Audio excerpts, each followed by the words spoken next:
एक खास शख्सियत के साथ मुलाकात। देखिए जयदेव पटेल के साथ नंबर 1 इंडिया न्यूज पर रोजाना रात 9 बजे। नमस्कार व्यूअर्स, मैं जयदेव पटेल और आप देख रहे हैं नंबर 1 इंडिया न्यूज। आपका एक बार फिर स्वागत है एक खास शख्सियत के साथ मुलाकात प्रोग्राम में।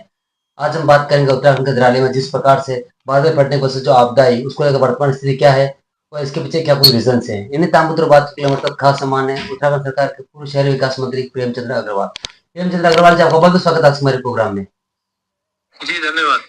प्रेमचंद्र अग्रवाल जी, आपसे मेरा पहला सवाल है कि उत्तरकाशी के धराली में जिस प्रकार से बादल फटने की वजह से जो हादसा हुआ और जो एक भयंकर तबाही जो सामने देखने को मिल रही है, इसके पीछे की क्या वजह आप मानते हैं?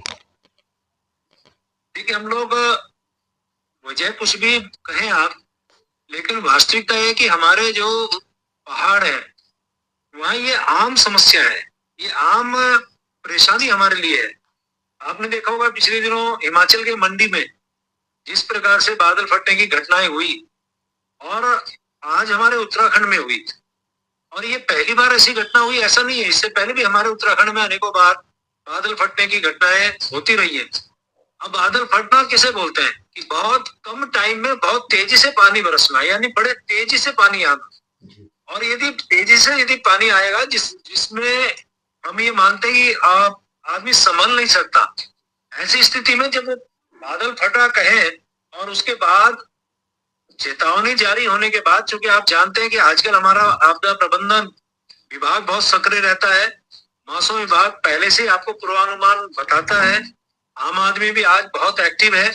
उसके बावजूद ये परिस्थिति यहाँ पे निर्माण हुई और जो उत्तरकाशी है उसके लगभग 80 किलोमीटर दूर हरसिल के पास और गंगोत्री मार्ग पे धराली एक जगह है जहाँ पे बादल फटा और लोग संभल नहीं पाए। लगभग 35-40 चाहे वो होटल्स होंगे, मकान होंगे या होम स्टेज होंगे, वो उसकी जद में आ गए, पूरा मलबा, और उसने अपने जद में उन पूरे क्षेत्र को ले लिया।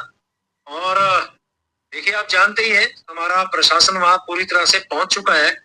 हमारे चाहे एनडीआरएफ हो, एसडीआरएफ हो, जिला प्रशासन हो, पुलिस प्रशासन हो, स्थानीय प्रशासन हो, आपदा प्रबंधन हो, ये सब लोग रेस्क्यू में वहां पे पूरी टीम लग चुकी है। कुछ टीमें भी जा भी रही हैं, रास्ते में कहीं जाम लगा है तो फंसे हैं, लेकिन वहां पे रेस्क्यू ऑपरेशन शुरू हो गया। लेकिन अब आप देखिए कि इस समय बारिश हो रही है जी, और रेड अलर्ट घोषित किया है। ऐसे में समस्या सामने है, फिर रात हो गई है, तो आप समझ सकते हैं ऐसे में रेस्क्यू ऑपरेशन चलाना संभव नहीं है।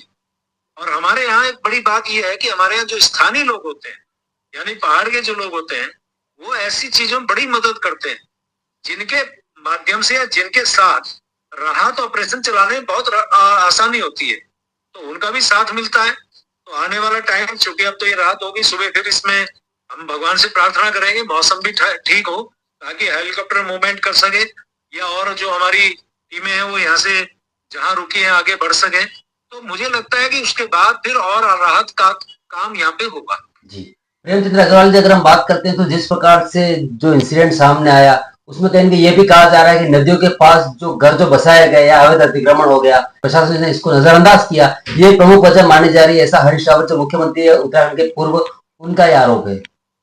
नहीं, देखिए, ये बात ठीक है, ये एक समस्या हो सकती है, इसमें नकारा नहीं जा सकता, लेकिन बादल फटने का इससे कोई संबंध नहीं है।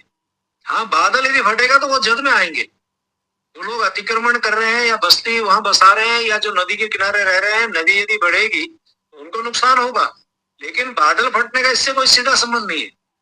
और मैं ये मान के चलता हूं कि ऐसे टाइम पे प्रशासन भी जो बस्ती बसी है, जो भी नदी के किनारे, नालों के किनारे, तो पहले से उनको अलर्ट किया जाता है, प्रशासन उनको मुनादी कराता है, बोलता है, और लगातार उनके बारे में जो हमारी टीम है उनको उनसे लगातार कांटेक्ट करती है कि अब आप यहाँ से चले जाके दूसरी सुरक्षित स्थान पे जाइए, लेकिन उससे बादल फटने का कोई संबंध सीधा नहीं है। जी प्रेमचंद्र अग्रवाल जी, आप स्वयं उत्तराखंड सरकार में शहरी विकास मंत्रालय का एक अहम हिस्सा रहे हैं, ये मंत्रालय आपने संभाला है।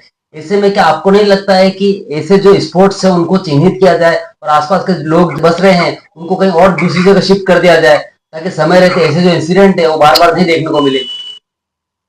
नहीं, ये बातें भी होती हैं।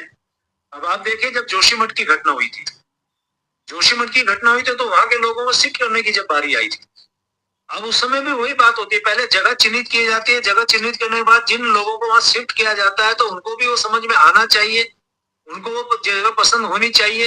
ये तमाम उस टाइम परेशानियां भी होती है।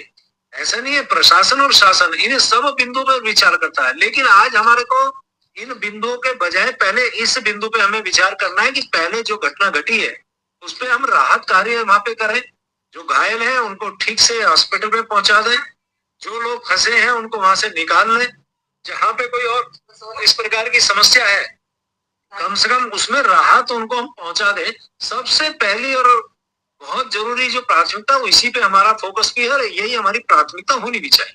प्रेमचंद अग्रवाल जी, आपसे हमारा एक आखिरी सवाल है कि उत्तराखंड के उत्तरकाशी का जो एरिया है वो पर्यटन के लिहाज से काफी मजबूत माना जाता है उत्तराखंड के लिए। ऐसे में काफी होटलें इस बहाव में बह चुकी है पानी के, क्या कुछ आकलन आप लोगों का अभी तक का सामने है, कितना कुछ नुकसान हो सकता है? देखिए, अभी आकलन नहीं किया जा सकता क्योंकि अभी तो राहत कार्य किया जा रहा है ना। अभी जब तक मलबा नहीं साफ होगा, जब तक राहत कार्य पूरे नहीं होंगे तो आप किसी भी नुकसान का आकलन नहीं कर सकते और पूर्वानुमान इसमें किया भी नहीं जा सकता। और जब तक आप ये मानिए इसमें भी समय लगेगा। मैंने ये भी कहा कि पहली प्राथमिकता राहत पहुंचाने की है, उस पर काम किया जा रहा है और ये अनुमान बिल्कुल होता ही है। ये जब राहत कार्य जब कंप्लीट होता है तो उसमें मानव क्षति कितनी हुई, संपत्ति की क्षति कितनी हुई, कहाँ पे क्या डैमेजेस हुए, उसमें इसके साथ साथ सरकारी संपत्ति कितनी डैमेज हुई, पेयजल और विद्युत लाइन कितने नुकसान में हुई, ये सारी चीजों का आकलन किया जाता है।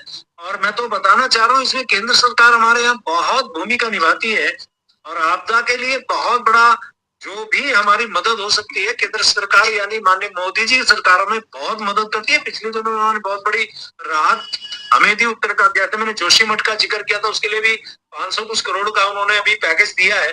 यानी कि हर तरह से वो हमारी मदद करती है और उसमें फिर मदद वो करेंगे और निश्चित रूप से जब वो डैमेज और नुकसान उसका आकलन हो जाएगा उसके बाद का विषय है।